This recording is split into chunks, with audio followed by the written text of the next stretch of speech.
The July issue of Cognitive Science has a really fascinating study about the effect of religion on a child's brain. Now, what researchers wanted to see is whether or not children are able to differentiate between fact or fiction if they are believers in religion or if their parents basically exposed them to religion as they were growing up. So let me tell you how the researchers did this survey, or this study, I should say. The researchers took a look at 66 children between the ages of 5 and 6, obviously very young, and asked them questions about stories, some of which were drawn from fairy tales, others from the Old Testament, in order to determine whether the children believed the characters in them were real or fiction. So here's what they found.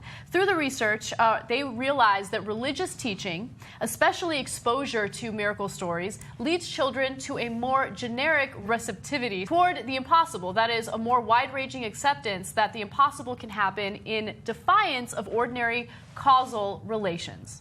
So I love this story.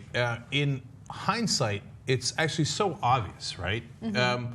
If you teach people to believe fanciful stories about miracles and things that happen outside of nature, people walking on water, virgin births, people splitting the sea, they'll believe fanciful stories that seem like they're not real, right? So are they more likely to believe in a Santa Claus? Of course they are. Are they more likely to believe in Thor? Of course they are. Thor is a mythology, and you could argue that the stories in our quote-unquote main religions, Christianity, Quran, Islam, Judaism, well, they're also mythology. You know, you might be mythology that you agree with, and you might find it offensive that I call it mythology, but you have to agree that the stories are outside of the bounds of what you would normally see in nature, right? That's the whole point. They're quote-unquote miracles.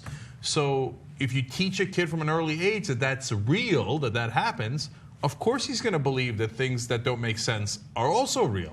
Yeah, I'm actually surprised that they took the time to do this type of study, because it makes all the sense in the world. Like, you're not dealing with adults here. You're not dealing with people in their 20s or their 30s. You're dealing with children, 5-year-olds and 6-year-olds. So, of course, they're extremely impressionable, and if they've grown up with the notion that certain things are real, even though they defy logic or actual reality, then of course they're going to believe these things. There's no question about it. And I think it goes beyond religion. Let's say, you know, parents totally drill into their kid's head, hey, the tooth fairy does exist. As soon as you lose a tooth, you're going to all of a sudden wake up and there's going to be money under your pillow. Or, yeah, there's this big jolly man who chills with his reindeers and he delivers toys to all the good kids. Like, they're going to believe that stuff, right? Because their parents, the people that they trust the most, are telling them that magical things happen and miracles happen, when of course we know that that's not true. Right.